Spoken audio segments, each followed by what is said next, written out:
goofball here, thinking his girlfriend is in the Uber, and you can see he texts. It's nice of him to text. His intent talks about what all he's going to do to the Uber driver. Uber driver obviously has no idea until a Ford F-250 pickup truck pulls right up on his bumper with bright lights.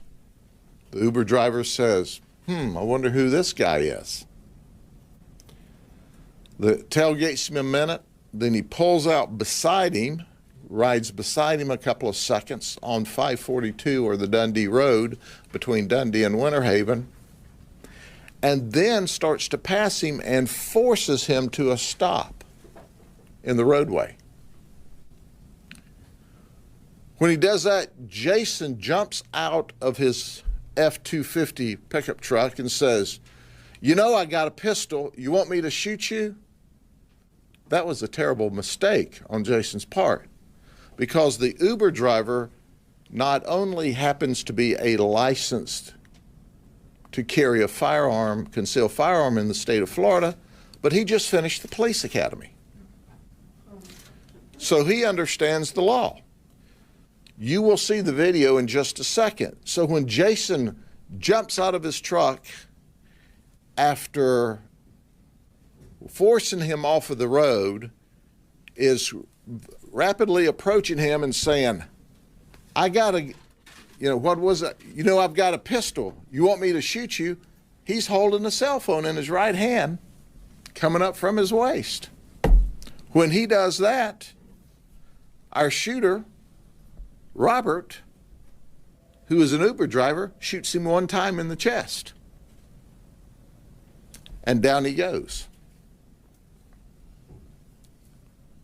Then Robert immediately, the Uber driver, calls 911. He talks in police lingo, by the way. Hey, we need EMS, we need fire. I've shot one time. He threatened me. He tries to contain the bleeding. Then he starts doing CPR, and you can hear as he gives a rendition about the suspect, Jason, breathing his last breath. Jasmine, who's in the back seat, so drunk she don't know Sikkim from come here. She hears all this after the fact, and we're in the process of downloading some video after the shooting's over where apparently she staggered out of the vehicle. But Jasmine doesn't know anything. She doesn't know the guy driving. She has no relationship with Jessica, who was just trying to be a good Samaritan. And at the end of the day, the message is clear. Don't mess with the Uber driver.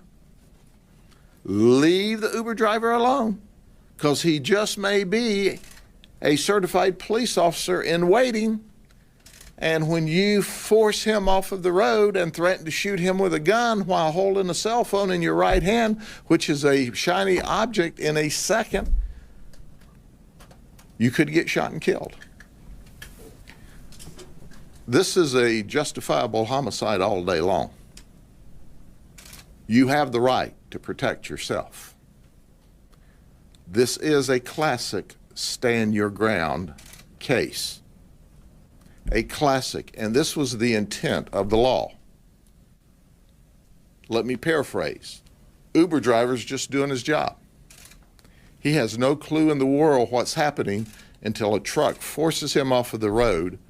The guy jumps out and in seconds is on him saying, I got a pistol, you want me to shoot you? And he defends himself.